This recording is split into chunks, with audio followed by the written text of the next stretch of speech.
Hi అండి, అందరికీ నమస్కారం అండి. ఫ్రెండ్స్, ఇప్పుడిప్పుడే వచ్చిన వెదర్ రిపోర్ట్ గురించి ఒకసారి అయితే తెలుసుకుందాము. ఇక్కడైతే మనకొచ్చిన అప్డేట్ ప్రకారంగా ఇక 3 అల్పపీడనాలు రాష్ట్రంలో 3 రోజులు కూడా భారీ వర్షాలు అంటూ అప్డేట్ అయితే రావడం జరిగిందండి.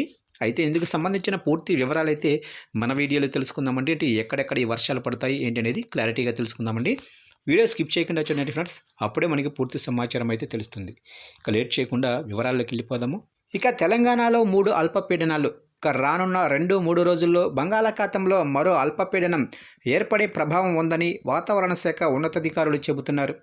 సెప్టెంబర్ 2 నాటికి అల్పపీడనం ప్రభావంపై స్పష్టత కూడా వస్తుందని హైదరాబాద్ వాతావరణ కేంద్రం ఉన్నతాధికారి నాగరత్నం తెలిపారు. రాష్ట్రంపై ఉపరితల ఆవర్తనం, అల్పపీడన ప్రభావం ఒకేసారి ప్రభావం చూపడంతో పలు జిల్లాల్లో భారీ నుంచి అతి భారీ వర్షాలు కురుస్తున్నాయని వివరించారు.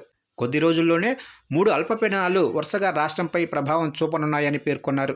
కామారెడ్డి జిల్లాలపై మినీ క్లౌడ్ బరస్ట్ కారణంగా కుండపోత వర్షం కురుస్తుందని, 10 రోజులుగా అక్కడ మేఘాలు కేంద్రీకృతమై ఉన్నాయని వివరించారు. రానున్న 2 రోజుల పాటు పలు జిల్లాల్లో భారీ వర్షాలు కురుస్తాయని వాతావరణ శాఖ హెచ్చరించింది. కొన్ని జిల్లాల్లో భారీ నుంచి అతి భారీ వర్షాలు కురుస్తాయని, ప్రజలంతా కూడా అప్రమత్తంగా ఉండాలని అధికారులు హెచ్చరించారు.